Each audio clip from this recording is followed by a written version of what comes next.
Bueno, muy buenos días, buenas tardes, buenas noches, ¿qué tal? Estamos aquí con un nuevo video. En esta ocasión surge este video a pedido de un suscriptor. Estoy ahora mismo streameando y Carlos me preguntó: ¿viste el video del capítulo 6 de las 10 ideas clave de enseñar la competencia oral en clase? ¿Tenés algo para aportar? Sí, lo vi. Pareció muy interesante, una entrevista muy buena, la verdad. Sí, eh, muy entretenida y toca un tema que es muy importante, como es el discurso y la importancia de, de comunicar las emociones, los discursos y la importancia de la oralidad en la vida, realmente. Y bueno, sí, para aportar algunas cosas, bueno, que un orador debe tener como objetivo el dominar ciertas cosas como la modulación de la voz, los silencios y las vibraciones del sonido, por ejemplo, debido a que nos tenemos que centrar en cosas como esta por el hecho de que podemos, si lo hacemos bien, si dominamos bien las vibraciones del sonido, por ejemplo, podemos dar un discurso agradable para las personas. Pero por el contrario, podemos hacerle daño a esta persona. Y bueno, eh, claramente hay que darle una naturalidad a este discurso. Tiene que no apoyarse tanto en la memorización, sino que tiene que ser una recitación más natural y corresponderse al discurso que se está dando. Ciertas cuestiones a la hora de entonar que se correspondan a lo que uno está expresando o transmitiendo. Y bueno, según el episodio lo estuve leyendo bastante. Eh, la única comunicación oral posible es mediante el contacto y los sentidos. Sí. Y esto es debido a que el sonido es un fenómeno que se capta mediante los sentidos. Por ende, es un contacto físico que se da con el interlocutor. Entonces, nosotros, como interlocutores, tenemos que tener en cuenta cosas como estos. Por ejemplo, los sentidos. Los sentidos captan los discursos. Entonces, tenemos que tomar en cuenta esto para poder dar un discurso acorde a cómo lo vamos a recibir o a cómo lo van a recibir las otras personas mediante los sentidos. Bien, después se mencionan ciertas características, por ejemplo el volumen de la intensidad, que se relaciona con la potencia de la voz y que en muchos casos las personas tienden a hablar en público con un volumen insuficiente. En ciertos casos tenemos que modular si nuestro discurso tiene que tener un volumen mayor o menor, según la circunstancia, claramente. Y es que el volumen de voz es relativo, dice el capítulo, como estaba especificando recién. Depende de diversos factores como el sitio y el sonido, de si se puede presentar o no un volumen mayor o menor. Entonces el sonido va a variar, el volumen va a variar. Y la intensidad es de suma importancia. Esto por la sensación de fuerza que genera, seguridad y afirmación personal que te transmite, dice el capítulo. Por lo que tenemos que tener en cuenta ciertas cosas como cómo transmitimos nuestro discurso, con qué intensidad. Por ejemplo, no se va a transmitir un discurso igual en, no sé, una despedida, una despedida de clase.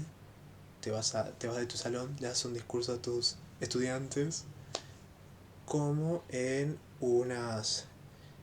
eh, un discurso de elecciones en las que querés convencer a muchísima gente y tenés que transmitir fuerza, tenés que transmitir seguridad. Entonces la intensidad va a variar claramente. Y bueno, el segundo punto es la velocidad, el ritmo y las pausas. La velocidad al momento de hablar informa del carácter de la persona y a la situación. Claramente todas estas cosas tienen que adaptarse al contexto, así como la información que se está transmitiendo. La velocidad puede variar según las emociones, siendo generalmente expresado en un ritmo más veloz el enfado que la tristeza. Así como esto, la información ya conocida se transmite más rápido que la nueva o importante. Claramente porque como uno recibe con los sentidos, tiene que recibir lo más importante o nuevo, un poco más lento para poder procesarlo, analizarlo, criticarlo si es necesario, por ahí. Por ese motivo puede variar.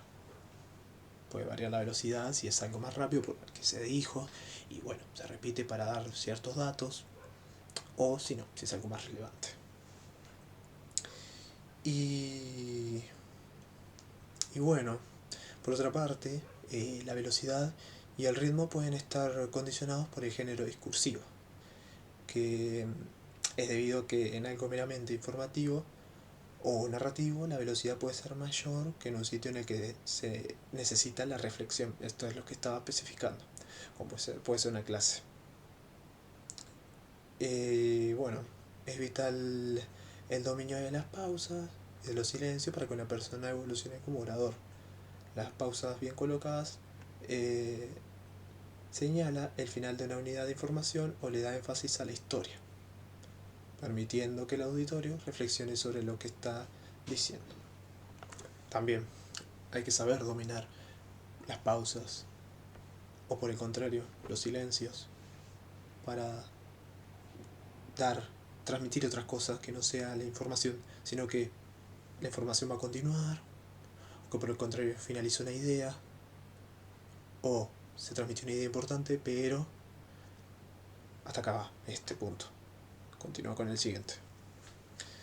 Y bueno, el tercer punto es la entonación. La entonación se presenta eh, a la altura tonal de los sonidos que en su conjunto dan lugar a la curva entonativa. La curva entonativa, por un lado, se aplica de forma estructural a las oraciones del lenguaje, indicando si es declarativa, interrogativa o exclamativa. Entonces, según nuestro tono, vamos a expresar qué es lo que estamos queriendo hacer. ¿Es algo exclamativo? Bueno, nuestro tono va a ser más elevado. Pero por el contrario, es una declaración. Y dependiendo de cómo se hace la declaración, puede descender o estar en un tono bastante estable, por decirlo de alguna forma. Y bueno, por otra parte, la entonación indica la actitud y emoción de quien pronuncia los enunciados. Por ejemplo, si es alegre o si es triste. La entonación es fundamental porque, por ejemplo, ¿no?